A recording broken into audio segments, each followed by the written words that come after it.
Ujya wibaza impamvu umukire apfa ariko nanone ntibarire cyane. Aka video nkakoze kubera hari video ejo nabonye y'umugore abarimo avuga ngo umugabo ngo amusigiye ibintu iki nyine abantu nabonye babishyiraho comment cyane. No kuvuga ngo impamvu umukire apfa ntibarire cyane cyangwa se agahinda kakaba gasa nkaho katari kenshi cyane nk'ukuntu umukene bigenda. Iyo umukire apfuye asiga ibintu. So ibintu rero bihwanye n'imibereho bihwanye n'icyizere cy'ejo hazaza. So bityo abantu nibyo barababara ariko nanone bakizigama ukuntu bakumva ko yes afite abana bafite ukuntu bagiye gukomeza babeho, ubuzima buzakomeza nk'ibisanzwe nubwo umubyeyi atabarimo. Ariko noneho tugere ku mukene. Impamvu umukene amarira yikuba nk'inshuro 5 nuko wa mukene niwe uba wafashaga urugo arufashishije ibyo yinjiza buri munsi cyangwa se ku kwezi. So icyo gihe rero niba abana basigaye bonyine usanga buri muntu wese urira aho ngaho yibaza se ni iki kigiye gukurikira kuri uyu muryango.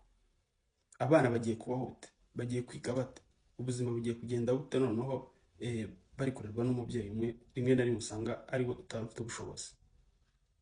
So icyo kikaza gutuma rero agahinda kaba kenshi, ndetse bino binaba nyuma yuko bantu bamaze kubashyingura usanga abana b'umukire agahinda kaba ari gake, ndetse n'ubupfubyi ukuntu babwiyumva ntabwo bari ku kigero cy'umwana w'umukene. Kuko umwana w'umukene ibibazo byose ahuye nabyo agira gute, yumva yuko maybe sinakabaye mbura school fees yonza kuba mfite umubyeyi, ariko ku mwana w'umukire siko bimeze, school fees irahari.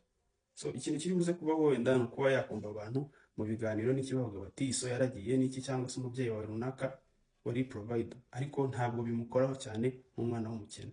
So niba wemeranya nanjye kuri izi ngingo ntanze, yandike muri comment. God bless.